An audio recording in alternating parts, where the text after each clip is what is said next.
Welcome to the Stephen Mansfield Podcast.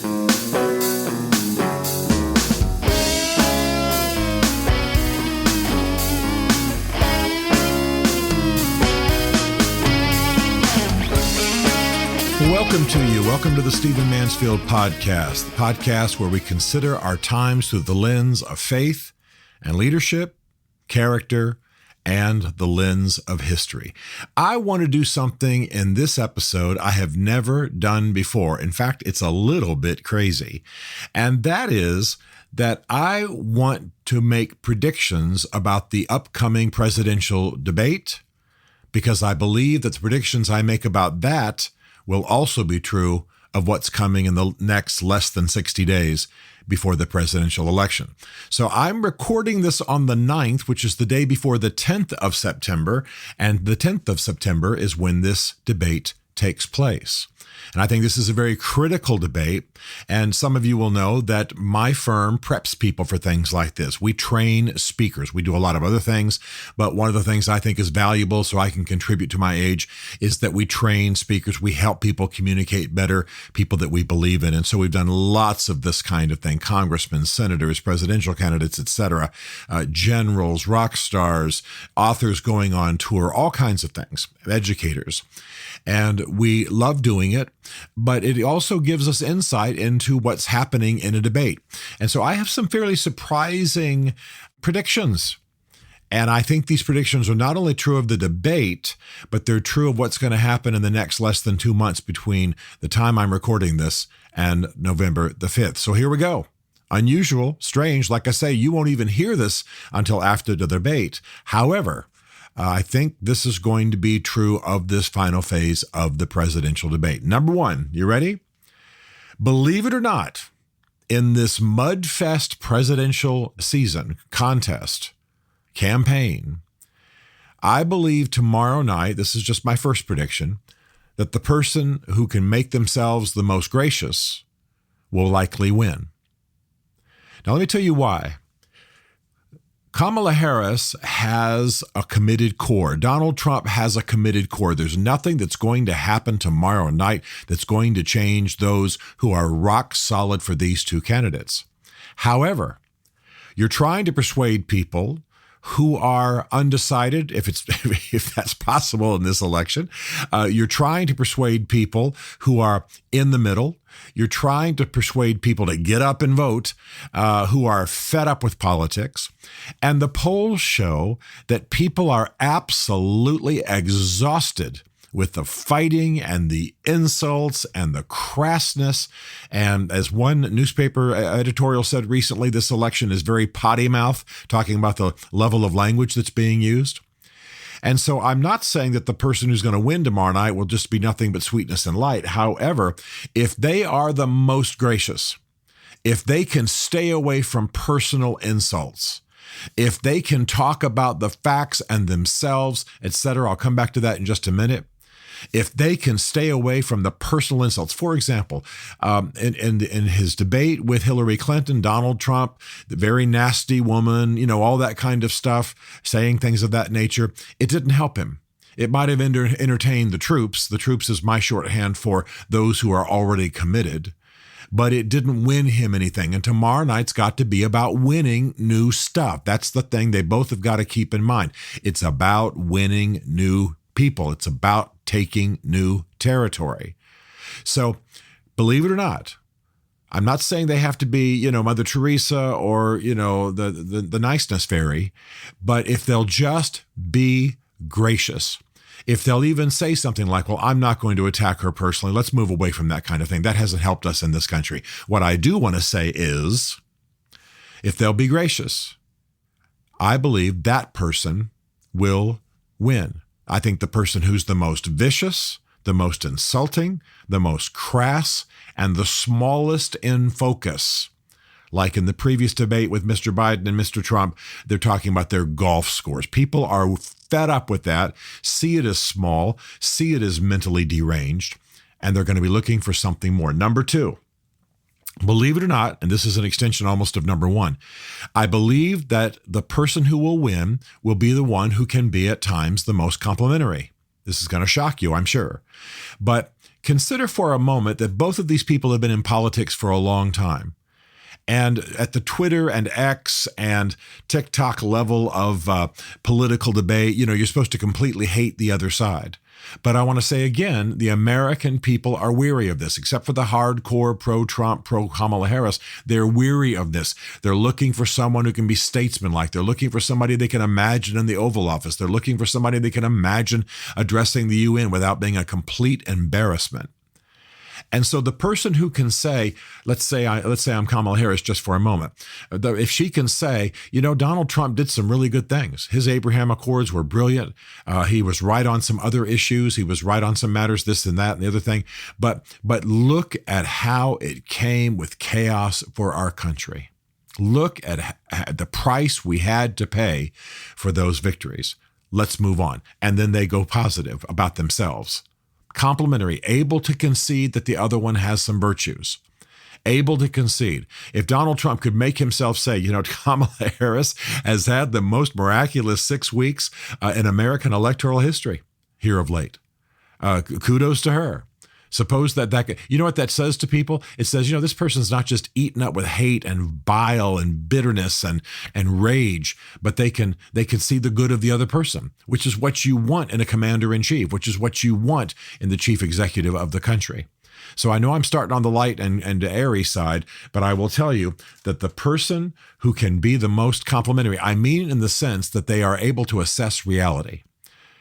As we sit here right now, Donald Trump is not a complete demon, and Kamala Harris is not a completely vapid, empty-headed, just ridiculous human being. She's a former attorney general of the largest, of really our most important state, other than Texas. She has been a senator for years and an effective one, in given what she believes and what she represents. And she's been vice president for 4 years, sitting there at the table. Am I complimenting her now in a way I haven't in the past? No, I've always believed that she has some heft. In fact, I've warned the GOP that she's got more on the ball than they might think because they get preoccupied with the cackling and the dancing and all that kind of thing. So if Trump can say, this woman's really a shock. Kudos to her that she's where she is right now. If he can just say that, it says something about him. He'll think he's saying something about her, but it says something about him. And people want that again. People want that back. They like the days of graciousness. They like when Ronald Reagan and Tip O'Neill beat the tar out of each other. And then it was well known that at the end of the day where they were drinking a whiskey and playing pinochle like two old Irish gentlemen. This is exactly what people are looking for. They want to know that somebody's got some balance. And right now, I'll tell you, people are crossing political lines pretty dramatically. Stunning that Dick Cheney, former vice president of George W. Bush, has just said he's going to vote for Kamala Harris. I mean, for heaven's sakes. At the same time, there are left-leaning rock stars who are going to vote for Donald Trump because they don't trust Kamala Harris. The people who are changing sides right now are stunning. And what people are looking for, what the undecideds, what those who will decide this election are looking for, is someone who has some balance and some maturity. They're looking for an adult in the room. They're not just looking for flamethrowers. We've had a lot of that kind of stuff. Americans don't like it. It doesn't work, and it doesn't suggest somebody who's going to be chief executive. By the way, Kamala Harris has had just about the most miraculous 6 weeks in American electoral history, and still the race is, as they say in horse racing, neck and neck. It's still, all the polls are still within the margin of error. And by the way, that's while Trump has dang near imploded.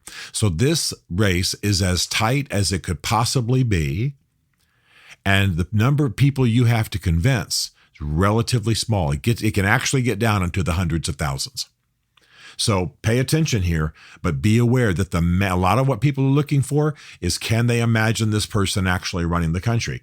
Number 3 is the person who is most in command of the facts, the person who shows competence. And this is where Kamala Harris should shine. And it's not, again, I'm not on her side. I'm saying some positive things about her, but she's been at the table recently. She's been in the debate. She's been with world leaders recently. And by the way, those same world leaders, many of them find Trump to be a buffoon.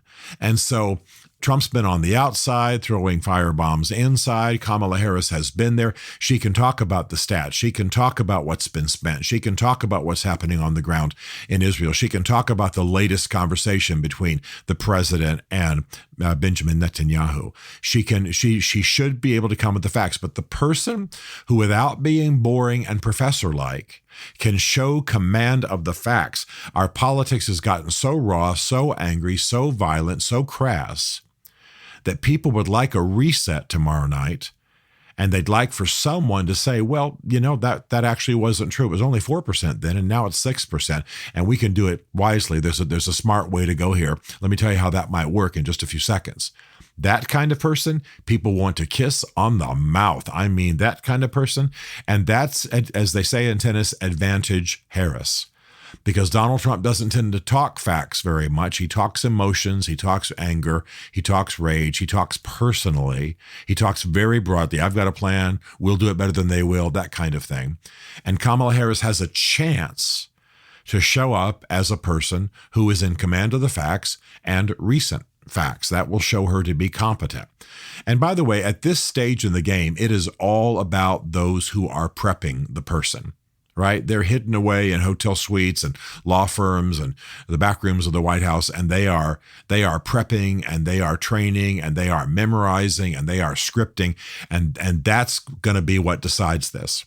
But a lot of what I do when I'm prepping people is I get them to get into a certain mindset. And what I'm describing now is the mindset that I would recommend for these candidates. You're going to be gracious. You're going to be complimentary. You're going to be a command in the facts.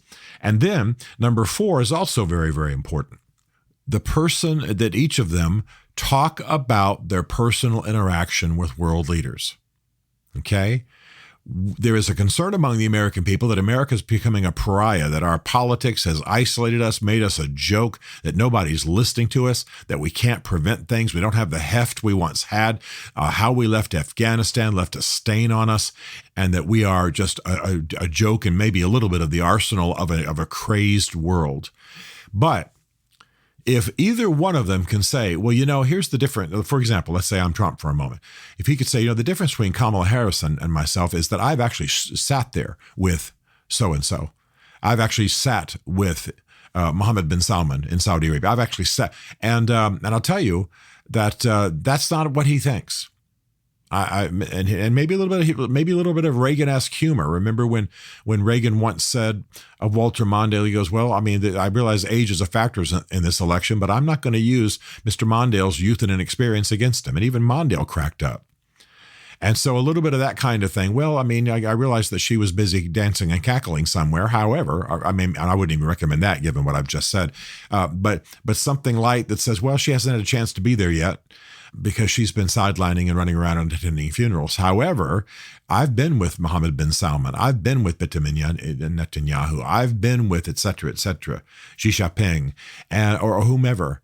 And when we spoke and talk about personal experience, if Donald Trump could appear a bit presidential, well, I sat with him, and that's not what he said, and that's not how that went. And people of inexperience, obviously they would conclude that, but it's not true. If that said calmly could be on in the air tomorrow night, I'll tell you it would win. It would win because people are looking for someone who can actually sit with a world leader and get things discussed. Putin and Netanyahu and et cetera. Okay? And the other thing is that for both of them, a winning tone would be that they say they can get things done and show that they can get things done without the drama. Now, that's going to be a hard sell for Trump, but what if he pivoted tomorrow night? What if he said, listen, I realize I have visited a lot of chaos and heat on this country. I apologize for that. It's time now for us to get things done. And, passions get inflamed. Politics gets inflamed. Politics hurts these days, and I'm human, and I hurt sometimes too. But I'll tell you what, we need to pivot towards a less dramatic, less chaos-oriented kind of a politics, and I'm committed to that. If he said that tomorrow night, people would lose their minds. And if she takes that tone as well, I promise to get the job done without the drama. And she, at that point now, could go a little personal and say, again, this is where she could be complimentary. Compliment the things Mr. Trump did. Again, the Abraham Accords and some of his other good initiatives. And then say, but look at the price we paid as a country. It will go on for years. We've almost lost a generation to concern for American government and politics based on the chaos of the Trump administration. And then quickly pivot. She shouldn't stay there long. Quickly pivot and say, I'm committed to getting things done without the drama and the chaos. In fact, I ask you to hold me to that standard. If I'm president of the United States, I want the drama scale, the drama numerics to reflect that I'm competent, getting things done, doing things for the American people, and we don't have the drama and the insults and our hair on fire and our institutions tainted. I think that's important. You know, I was sitting, listening to one of my favorite commentators recently, and he got very moved emotionally. He said, you know, the first time since the American Civil War when we did not have a peaceful transfer of power was when Trump left the presidency and would not even meet with Joe Biden or attend the inauguration or even do the gracious welcoming that has been tradition for centuries. It was a powerful point. And it moved everybody because it's true. That's where things have arrived. But people are looking for a change. And if they'll do that, it'll make a difference. Now, I'm recording this, as I say, on the 9th. Tomorrow night, the 10th, is this debate. But I'll tell you, even though you're going to be listening to this after the debate, you can certainly see if I'm right. But more importantly, this is also going to be the tone that's going to win the day in the next less than 60 days. And let me assure you that right now, this election is a dead heat. It's even. This is absolutely not being won by either side. And if I'm being really honest, there's actually a lot of negative right now about Harris, exactly because she's had the most magical 6 weeks or so in American electoral history. Absolutely stunning to be handed the candidacy without one primary vote for her, and then all the money coming in, and then all the energy, and then all the excitement about her being younger than Trump, and et cetera, and the big rallies. But with all of that, all of the money, and all of the stars, and all of the events, and all of the good things happening for her, as we sit here right now on the 9th of September, 2024, a few days less than 60 days before the November 5th presidential election, she has not ascended. She has not won. She has not convinced the American people who weren't already convinced the day that she was handed the nomination.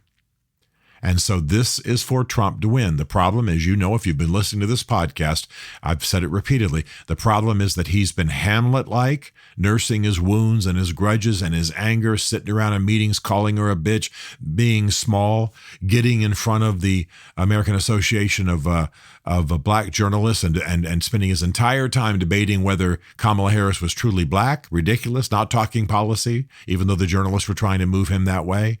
Absurd and immature and adolescent and destructive. So we'll see what happens tomorrow night.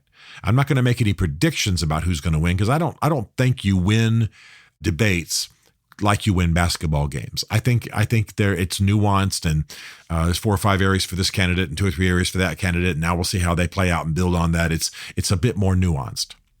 But tomorrow night's going to decide a great deal. And what decides tomorrow night will be exactly what's going to decide the next 60 days. So let's see what's going to happen. And you are so welcome to come back after this debate is over and this podcast gets out there. And you're welcome to say, well, you were wrong, Stephen. Hey, I've been wrong before, but I think I'm right about this stuff. I think we'll see somebody pivoting, somebody rising above, somebody reaching to Americans who are just almost ready to drop out of American politics, but are such a large number of people that they could determine this election. I think these tones, these truths, these principles, these behaviors can win that debate tomorrow night and win the election in the next 60 days. And it's anybody's game. Let's see what's going to happen.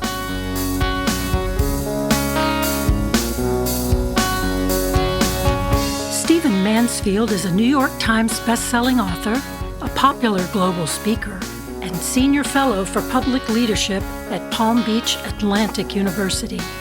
His groundbreaking books on faith and society include The Faith of George W. Bush, The Search for God in Guinness, Mansfield's Book of Manly Men, and Lincoln's Battle with God. Learn more at stephenmansfield.tv.